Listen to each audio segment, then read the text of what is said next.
The moving truck had barely pulled away when she noticed him watching from across the street. A tall man in his 60s, arms crossed, standing perfectly still on his manicured lawn like he owned the entire neighborhood. Which in a way he did. Lisa Chen had chosen the small townhouse at Meadowbrook Community for one reason: peace and quiet. After years of working at the downtown library, dealing with noise and people all day, she craved a place where she could just exist without drama.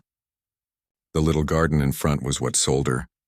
She could already picture herself planting tomatoes and maybe some herbs.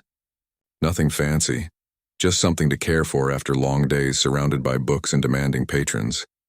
The first week passed without incident. She kept to herself, unpacking boxes and arranging her small home exactly the way she liked it. Her neighbor on the left, an elderly woman named Mrs. Rodriguez, had brought over cookies and warned her about the HOA president, but Lisa had just smiled politely. She'd dealt with difficult people her whole life. How bad could a homeowners association be? She found out on day 9. The letter appeared in her mailbox on a Tuesday morning, official letterhead, her name typed in bold at the top. She opened it while sipping her coffee, expecting maybe a welcome message or information about trash pickup. Instead, her eyes widened as she read the words, "Violation notice," stamped in red across the top. According to the letter, her garden gnome was in violation of community standards. Section 4.2 of the HOA bylaws stated that decorative lawn ornaments could not exceed 8 inches in height. Her gnome apparently measured 10 inches. There was even a photo attached, showing someone had come onto her property with a measuring tape. Lisa stared at the cheerful ceramic gnome sitting among her flowers. She'd bought it at a garage sale for $3. It had a tiny fishing pole and a dopey smile. This was a violation? The fine was $50 due within 14 days. She decided to attend the next HOA meeting, thinking maybe she could just explain and get the fine waived. It was just a gnome after all. Surely reasonable people could work this out. The community center conference room was half full when she arrived on Thursday evening. She recognized a few faces from around the neighborhood, but most people looked tired, like they'd rather be anywhere else. At the front table sat 3 people, and in the center was the man from across the street. His nameplate read, "Robert Dane, President." Robert ran the meeting like a courtroom. Each item on the agenda was presented with unnecessary formality. Someone had planted the wrong shade of roses. Someone else had their trash cans visible from the street on a non-collection day. The fines were announced and nobody argued. They just nodded and took their papers. When Lisa's name was called, she stood up, her hands slightly shaking. Public speaking had never been her strength, even in small groups. "Hi, I'm here about the garden gnome violation," she said quietly. "I'm new here and I didn't know about the rule. I can remove it, of course, but I was hoping maybe the fine could be—" "The rules apply to everyone, Miss Chen," Robert interrupted, not even looking up from his papers. "Ignorance of the bylaws is not an excuse. Every homeowner receives a copy upon purchase. I understand, but it's just that the fine stands." Next item on the agenda, Lisa felt her face flush red. A few people glanced at her sympathetically, but no one spoke up. She sat back down, feeling foolish for even trying. But Robert wasn't finished with her. Over the next 3 weeks, more letters arrived. Her mailbox was the wrong shade of black according to community standards. It needed to be repainted in approved midnight black, not the off black currently on it. $50 fine. Her welcome mat extended beyond the approved threshold boundary. $75 fine because it was a repeat offense category. Her wind chimes created noise levels exceeding the community sound ordinance. $100 fine. Lisa removed the wind chimes. She repainted the mailbox, though she couldn't see any difference in the color. She moved the welcome mat. But the violations kept coming, each one more ridiculous than the last. She tried to talk to Robert twice, catching him outside his house. Both times he barely acknowledged her, saying only that she needed to follow the rules like everyone else before walking away. His wife, who sometimes worked in their garden, would quickly go inside whenever Lisa approached. The fines now totaled over $2,000. Lisa lay awake at night, anxiety gnawing at her stomach. She'd saved for years to buy this place. The down payment had wiped out most of her savings. She couldn't afford these fines, but she couldn't afford to move either. She felt trapped, and worse, she felt helpless. Every time she saw Robert in the neighborhood, she'd feel her chest tighten. and her hands start to shake. Mrs. Rodriguez told her over the fence one evening that this was what Robert did. He picked someone new each year and made their life miserable until they either paid up or moved out. The last family had 3 kids, Mrs. Rodriguez said sadly. He cited them for chalk drawings on the sidewalk. They left after 6 months. That night, Lisa sat at her kitchen table staring at the stack of violation notices. She thought about her quiet life at the library, how she'd always been the person who avoided conflict, who kept her head down, who never made waves. She had no idea that everything was about to change. The letter that arrived on Monday morning was different from the others.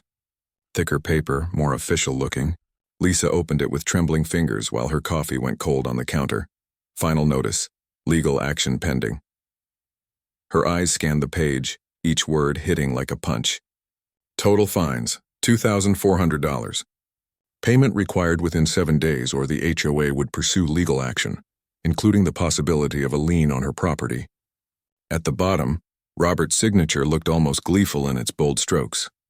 Lisa called in sick to work for the first time in 3 years. She spent the morning on her couch staring at the letter, trying to figure out what to do. She could barely afford her mortgage and car payment. Where was she supposed to find $2,000? She thought about calling her parents, but they were retired and living on a fixed income. Her brother was still paying off student loans. She had no one to turn to, and that realization made her feel more alone than she'd ever felt in her life. That evening, she forced herself to attend another HOA meeting.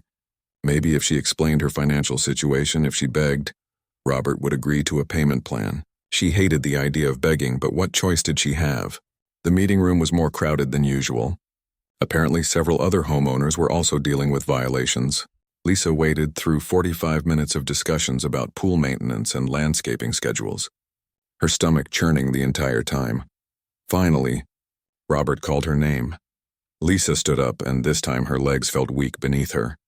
Mr. Dane, I received the legal notice about my fines. I'm trying to comply with everything, but the amount it's a lot for me. I was hoping we could discuss a payment plan, maybe. A payment plan? Robert's voice was loud enough that several people jumped. This isn't a charity, Miss Chen. You've had weeks to address these violations. Every other homeowner here manages to follow the rules without special accommodations. I'm not asking for special treatment, just a little time. Time? You've had plenty of time. Robert stood up now, his face reddening. You know what your problem is? You think the rules don't apply to you. You think you can just move into our community and do whatever you want. Lisa felt tears prickling her eyes. She hated crying in public, hated it more than anything, but she couldn't stop them from coming. That's not true. I've tried to fix everything Your mailbox is still the wrong color. I checked it yesterday. That's defiance, pure and simple. I painted it the exact color the rules said. Don't raise your voice at me. Robert's tone was cold now, dangerous. You have 7 days to pay the full amount, or I'll personally ensure that legal action moves forward. And let me tell you something, Miss Chen. Liens on properties can lead to foreclosure. You might want to think about that before you waste any more of this board's time with your excuses. The room was dead silent. Lisa looked around at the other faces, hoping someone would say something, anything. A few people looked sympathetic, but most just stared at their laps or their phones. No one spoke up. Lisa grabbed her purse and walked out, her vision blurred with tears. She made it to her car before she really broke down, sobbing with her head on the steering wheel. Through the windshield, she could see Robert through the community center windows, already moving on to the next agenda item like nothing had happened. The weekend was a nightmare. Lisa couldn't eat, couldn't sleep. She researched lawyers online but couldn't afford the consultation fees. She looked into personal loans, but her credit wasn't good enough for the amount she needed. She even considered just walking away from the house entirely, letting the bank take it, but that would destroy her credit for years. On Sunday afternoon, Mrs. Rodriguez knocked on her door with a container of homemade soup. I heard what happened at the meeting, the older woman said gently. I'm so sorry, mija. They sat in Lisa's small kitchen while Mrs. Rodriguez told her stories. 3 years ago, Robert had targeted a young couple for having a baby stroller visible on their porch. Before that, a retired veteran had fought for 6 months over a... Why does everyone let him do this? Lisa asked, her voice hoarse from crying. Mrs. Rodriguez sighed. because he's been HOA president for 8 years. He knows every loophole, every rule. He's got the other board members too scared to oppose him. And he's got time and money to make people's lives difficult. Most of us just keep our heads down and hope he doesn't notice us. Has anyone ever stood up to him? A few tried. He buried them in paperwork and legal fees until they gave up. Mrs. Rodriguez patted Lisa's hand. I hate to say it, but sometimes the only way to win against a bully like Robert is to not play his game at all. But Lisa couldn't not play. This was her home. She'd worked so hard for it. Monday morning, she dragged herself to work at the library, exhausted and defeated. She moved through her day like a ghost, shelving books and helping patrons with a smile that felt like it was cracking her face in half. During her lunch break, she sat in her car in the parking lot and called the number on Robert's legal notice. Maybe she could negotiate directly, maybe. The deadline is the deadline, Miss Chen. Robert's voice was almost cheerful on the phone. I suggest you figure something out. Oh, and I'll be by your property tomorrow morning at 9 to document the current violations for our attorney. I hope you'll be cooperative. He hung up before she could respond. Lisa sat there in her car staring at nothing. Something inside her, something she'd kept quiet and small for so long, began to shift. She'd spent her whole life avoiding confrontation, staying invisible, never making trouble. And where had it gotten her? Here, crying in a parking lot while a bully threatened to take away everything she'd worked for. Tomorrow, Robert was coming to her house. Tomorrow, he'd stand on her property with his camera and his smugness, treating her like she was nothing. Tomorrow, she decided. Things were going to be different. She didn't know exactly what she was going to do yet. But something had to change. She couldn't keep living like this, afraid and powerless. As she drove home that evening, her hands were still shaking, but beneath the fear, something else was starting to grow. Something that felt almost like anger. Lisa woke up at 6 on Tuesday morning, hours before Robert was supposed to arrive. She hadn't slept well, tossing and turning all night, but she felt oddly calm now, clear-headed in a way she hadn't been in weeks. She made coffee and sat on her small back porch watching the sun come up over the neighborhood. In a few hours, Robert would be at her door with his camera and his clipboard, ready to document every tiny thing he could use against her. The thought would have sent her into a panic attack just yesterday, but something had shifted inside her overnight. She kept thinking about what Mrs. Rodriguez had said. Everyone just keeps their heads down and hopes he doesn't notice them. That had been Lisa's strategy for her entire life, not just with Robert. At work, when difficult patrons got loud and demanding. In school, when bullies picked on quieter kids. Even with her own family sometimes, when her opinions got dismissed because she didn't state them forcefully enough. She'd always thought that being quiet meant being safe. That if she just didn't make waves, everything would be okay. But it hadn't worked. Robert had still noticed her. Still targeted her. And now she was about to lose her home anyway.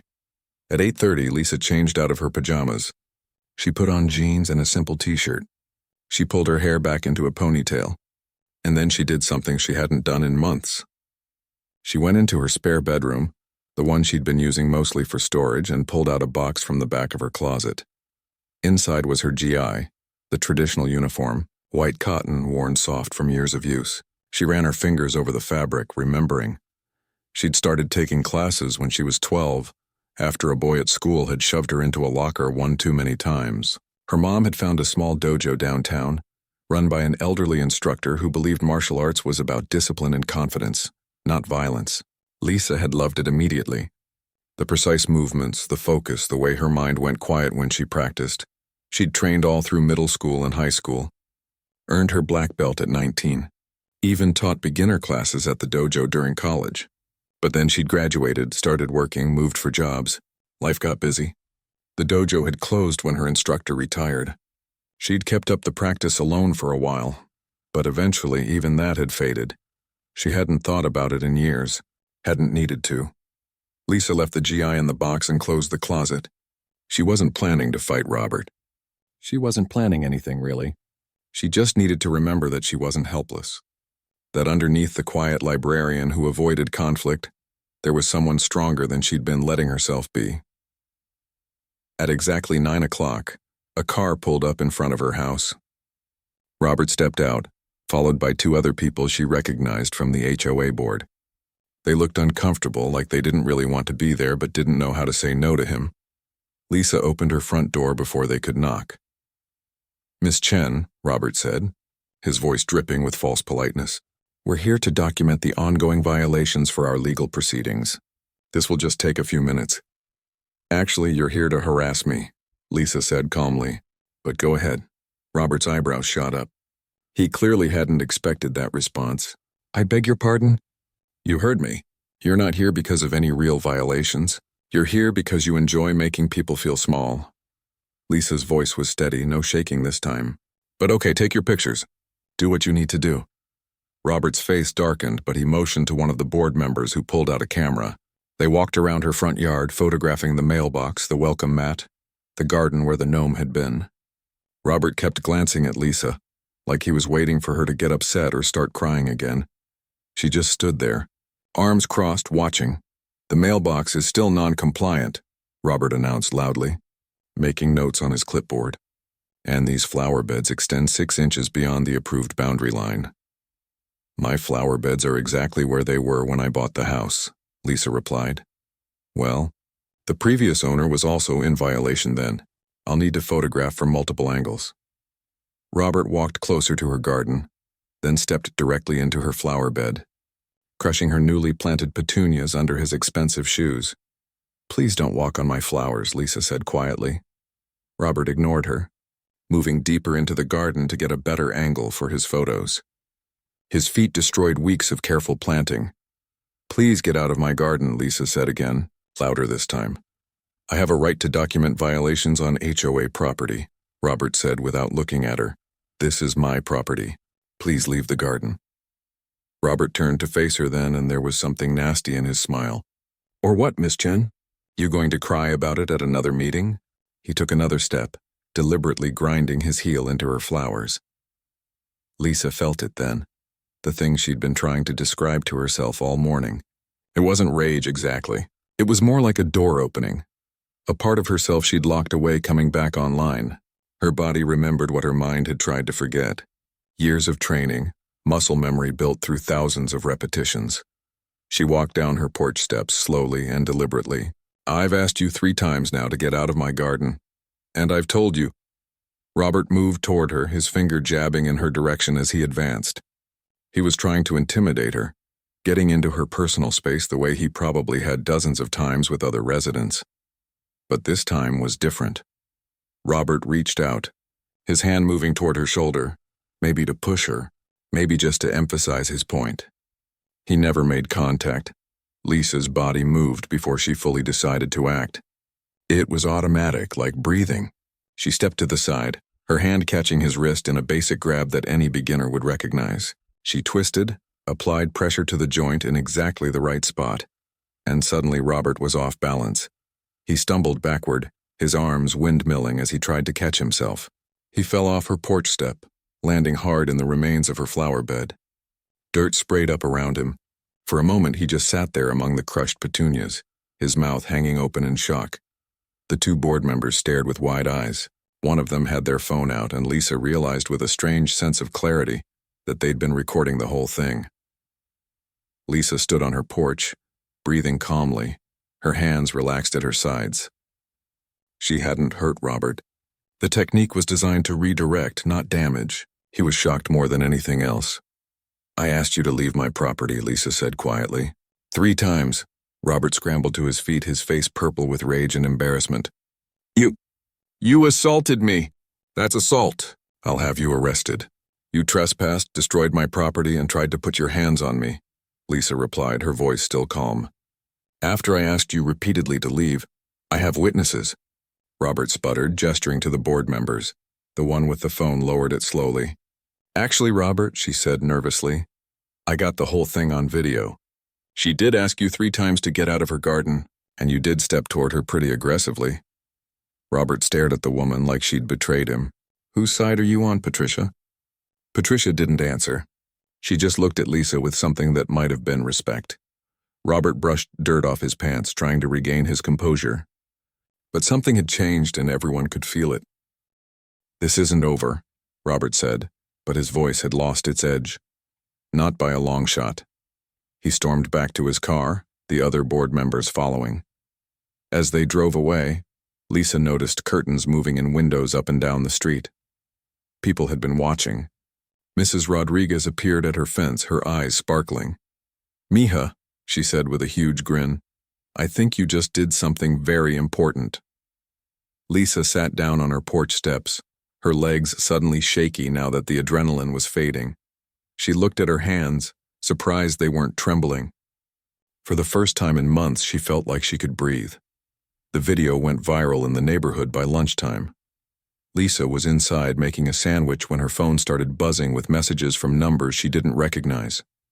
Apparently, Patricia had shared the recording with a few people, and those people had shared it with a few more. By 2 in the afternoon, it seemed like everyone in Meadowbrook community had seen Robert Dane, the feared HOA president, fall into a flower bed. The first knock came around 3. Lisa opened the door to find a man in his 40s holding a folder stuffed with papers. "Hi, I'm Tom Chen from Birch Street. No relation, I think, different spelling," he said with a nervous laugh. "I just wanted to say thank you for what you did today, and I wanted to show you something." Lisa invited him in, still confused. Tom spread his papers across her kitchen table. "Violation notices, dozens of them going back 2 years. Robert went after me when I put up a basketball hoop for my kids," Tom explained. "Said it was an eyesore. Then it was my fence, my tree, my garage door. I've paid over $3,000 in fines, and I'm still getting new violations every month. I've been too scared to fight back because I thought I was the only one." Before Tom left, 3 more neighbors knocked on Lisa's door, then 5 more. By evening, her living room was full of people, all with the same story. Robert had targeted each of them systematically, finding obscure rules they'd violated, piling on fines, making their lives miserable. Mrs. Rodriguez sat in Lisa's armchair, shaking her head. "I've lived here 15 years. It wasn't always like this. When Robert first became president 8 years ago, he seemed okay. But then he started changing rules, adding new restrictions. Anyone who questioned him got hit with violations." "Why didn't anyone report him?" Lisa asked. A woman named Jennifer, who lived 2 streets over, laughed bitterly. "Report him to who? He controls the board. The other members are too afraid to go against him, and technically he's not doing anything illegal. The rules are in the bylaws, even if they're ridiculous, he's just enforcing them selectively." "What about the HOA fees?" Tom asked. "Does anyone know what he actually does with the money? Our community pool is falling apart. The streetlights are broken, but we're paying more in fees than ever." That got everyone talking. Several people pulled up their HOA payment records on their phones. The fees had increased every year under Robert's leadership, but the promised improvements never materialized. The landscaping was being done by Robert's brother-in-law's company at inflated prices. The emergency repairs to the community center had cost twice the original estimate, and the contractor was someone Robert played golf with. "This is fraud," Patricia said quietly. She was the board member who'd recorded the video, and she'd shown up at Lisa's door an hour ago looking shaken. "I've been on the board for 3 years, and I never put it all together until now. But Robert has been using HOA money for personal gain. He's probably been doing it for years." The room went silent. This was bigger than petty violations and bullying. This was actual crime. "We need to call a special meeting," Tom said. "The bylaws say any homeowner can request one with enough signatures. How many do we need?" 20% of the community, Patricia answered. "That's about 45 households." Lisa looked around her living room. There were already 18 people here. "I think we can get 45 signatures." The next 3 days were a blur. Lisa, Tom, and a core group of neighbors went door to door, explaining what they'd discovered. Some people were too afraid to get involved, worried that Robert would retaliate. But most were eager to sign. Many shared their own stories of harassment and excessive fines. By Friday, they had 63 signatures. The special meeting was scheduled for the following Tuesday evening. Robert tried to block it, citing procedural technicalities, but Patricia and another board member, an accountant named David who'd finally found his courage, insisted the meeting was legitimate under HOA bylaws. Lisa spent the weekend preparing. She wasn't used to public speaking, and the thought of standing in front of the whole community made her stomach churn. But every time she felt the old anxiety creeping in, she remembered standing on her porch, calm and centered, while Robert sputtered in her flower bed. She could do this. Monday night, Mrs. Rodriguez came over with her laptop. "Mija, you need to see something." She pulled up the HOA financial records, which were supposed to be public, but which Robert had always made difficult to access. David, the accountant, had finally managed to get complete copies, and he'd spent the weekend analyzing them. The numbers were damning. Over the past 5 years, Robert had funneled over $200,000 to companies owned by his relatives and friends. He'd approved contracts without competitive bids. He'd created fake expenses and pocketed the difference. The HOA's reserve fund, which was supposed to have over $100,000 for emergencies, had less than $5,000. "This is embezzlement," Lisa breathed. "Yes," Mrs. Rodriguez said, "and tomorrow night everyone is going to know about it." Tuesday evening, the community center was packed. Every seat was filled and people lined the walls. Lisa saw faces she recognized and many she didn't. It seemed like the entire neighborhood had shown up. Robert sat at the front table with the other board members, his face stony. He looked older somehow, smaller. When he called the meeting to order, his usual commanding voice sounded forced. "This meeting was called improperly," Robert started, "and I don't recognize its—" "Point of order," Patricia interrupted. "The meeting was called according to Section 12(3) of the bylaws. You wrote that section yourself, Robert. The meeting is valid." Robert's jaw tightened, but he didn't argue further. Tom stood up first. He presented his documentation of harassment, the pattern of selective enforcement, the way Robert had targeted specific homeowners while ignoring violations by his friends. One by one, other residents stood and shared their stories.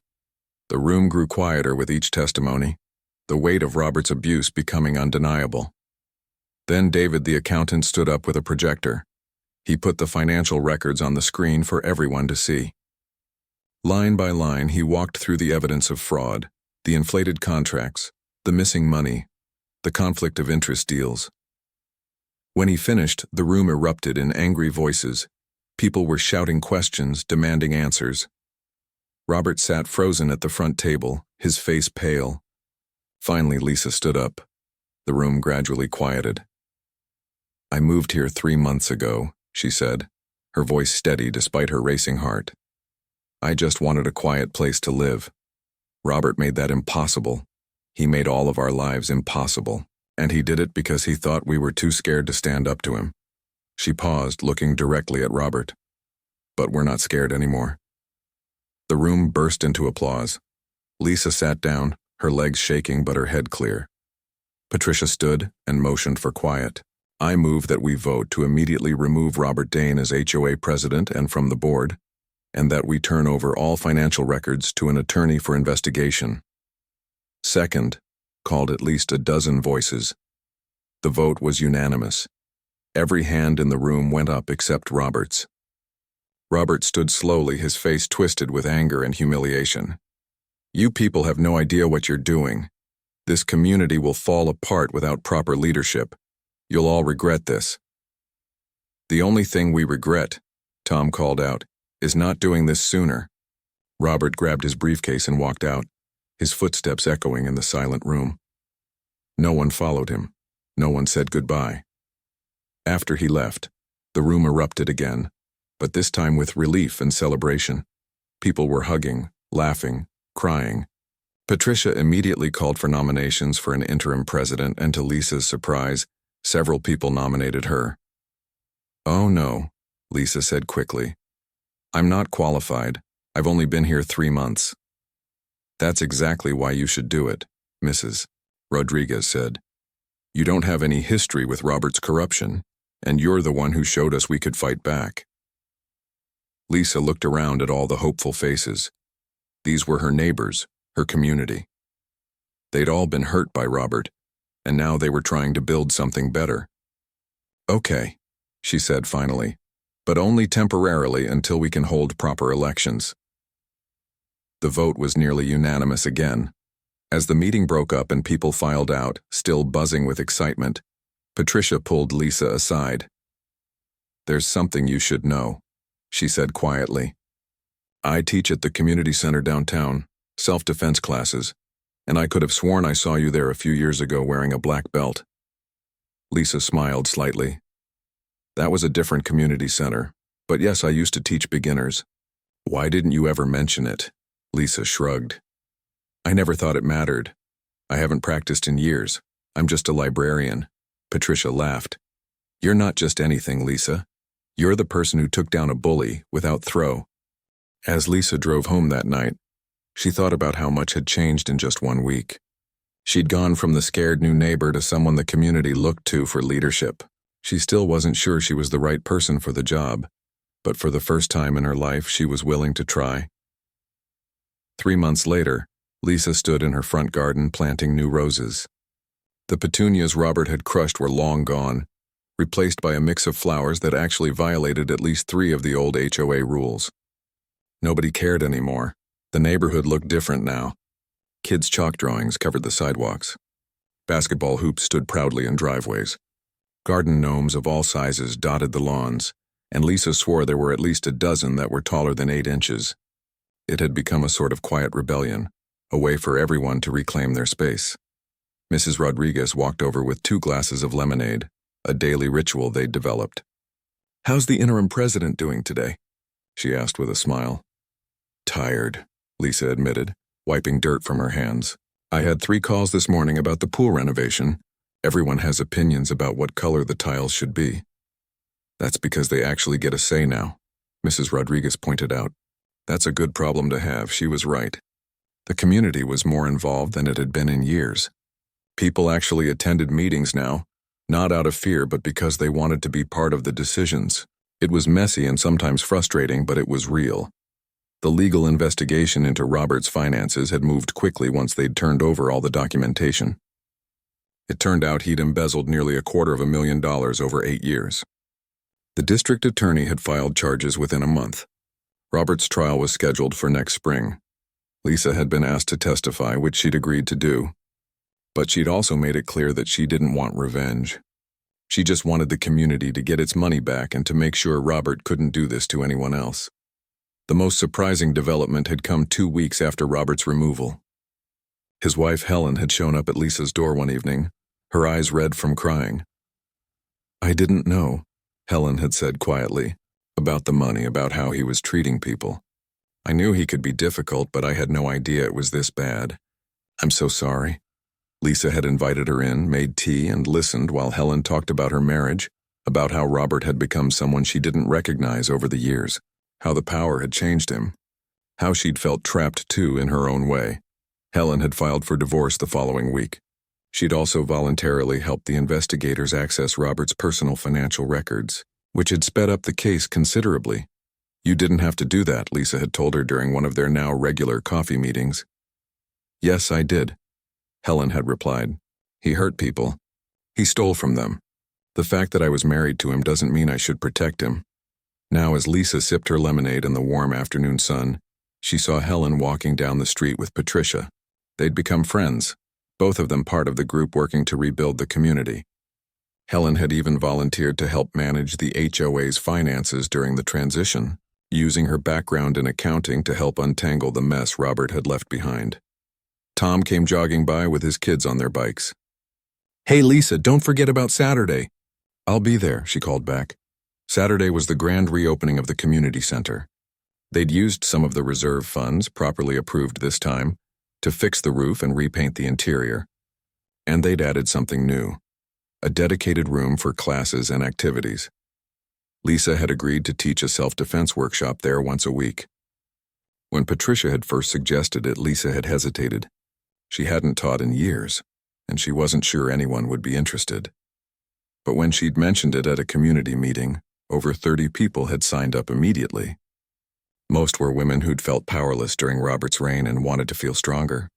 Some were teenagers. A few were older residents like Mrs. Rodriguez who said it was never too late to learn something new. I'm not trying to turn everyone into martial artists, Lisa had explained at the first class. This is about confidence, about knowing you have options, about not freezing when someone tries to intimidate you. The classes had become one of the most popular activities in the community. Lisa found that she loved teaching again. loved seeing people discover their own strength. Some of her students were getting so good that she was thinking about starting an intermediate class. Her phone buzzed with a text from David, the accountant who'd helped expose Robert's fraud. He'd been elected as the new official HOA president last month, and he was doing a great job. Emergency meeting tonight. Someone planted flowers that are blocking a sidewalk. Need your wisdom. Lisa smiled and texted back. Let's talk to them first before we make it official. Maybe they just didn't realize. That was the new approach. Talk to people. Work things out. The rules still existed, but they were enforced with common sense and kindness now. Most problems could be solved with a simple conversation. At work, Lisa's supervisor had noticed the change in her too. You seem different lately, she'd commented last week. More confident. You spoke up in our staff meeting yesterday and your ideas were great. Lisa had just smiled. Standing up to Robert had somehow made everything else easier. If she could face down a bully who'd threatened to take her home, she could certainly share her opinion about the library's new filing system. That evening, Lisa walked to the community center for the informal meeting. The sun was setting, painting the sky in shades of orange and pink. She passed houses where people waved from their porches, where families were having dinner in their yards, where kids played without fear of violation notices. This was what a community was supposed to feel like. Safe, welcoming, home. Inside the center, about a dozen people had gathered, including the homeowner with the problematic flowers. It turned out he was new to the neighborhood and simply hadn't known that his flower bed was too close to the sidewalk. He was happy to move it back a few inches, see? David said after the meeting. No drama, no fines, just neighbors helping each other. This is how it should be. Walking home later, Lisa noticed a light on in Robert's old house. A moving truck had been there last week. New owners, a young family with 2 kids. She'd introduced herself yesterday, bringing over cookies the way Mrs. Rodriguez had done for her. Is this neighborhood nice? The wife had asked hopefully. It is now, Lisa had answered honestly. When she got home, Lisa changed into comfortable clothes and went out to her back porch. The evening was cool, perfect weather. She stood and began moving through the forms she'd learned years ago, her body remembering the precise movements, the balance, the flow. She practiced for an hour, losing herself in the familiar rhythms. When she finished, she felt centered and calm. This was who she was. Not just the quiet librarian, not just the unlikely community leader, but all of it together. The person who could be gentle and strong at the same time. Her phone buzzed again. A message in the neighborhood group chat that David had started. Thanks everyone for another great meeting. This community keeps getting better because of all of you. Mrs. Rodriguez had replied with a heart emoji. Tom had sent a thumbs up. Helen had posted a photo of the sunset she'd taken from her new apartment across town. And then Patricia sent a message directly to Lisa. Saturday, we're expecting over 50 people for your self-defense workshop. You're changing lives, you know that? Lisa sat on her porch steps looking out at her garden where new flowers were starting to bloom. In the spot where Robert had fallen, a particularly stubborn rose bush was thriving, covered in bright red blooms. She thought about the scared woman she'd been just 3 months ago, crying in her car, feeling helpless and alone. She thought about all the times in her life she'd stayed quiet, believing that was the safest option. She'd learned something important. Being quiet isn't the same as being weak. And sometimes the bravest thing you can do is simply stand your ground and say no more. Her phone buzzed one more time. Tom had posted a photo in the group chat. It showed Lisa's garden gnome, the 10-inch one that had started everything, now surrounded by flowers and looking quite proud of itself. The caption read, "To the gnome that saved our neighborhood." Lisa laughed out loud, the sound carrying across her garden into the warm evening air. Tomorrow she'd go to work at the library. Tomorrow night she'd teach another self-defense class. Next week she'd help David plan the budget for new playground equipment. And somewhere in all of that, she'd keep planting flowers and living her life without fear. It wasn't the quiet existence she'd imagined when she first moved to Meadowbrook Community. It was louder, messier, and involved far more responsibility than she'd ever wanted. But it was also fuller, richer, and more connected than anything she'd experienced before. Lisa Chen, the shy librarian who just wanted to be left alone, had accidentally become the heart of a community, and she'd discovered that sometimes the best things in life are the ones you never planned for. She stood up, gave her garden gnome a little salute, and went inside to make dinner. Outside, the neighborhood hummed with the gentle sounds of evening. Kids laughing, dogs barking, neighbors calling goodnight to each other. The sounds of a community that had finally learned how to be kind.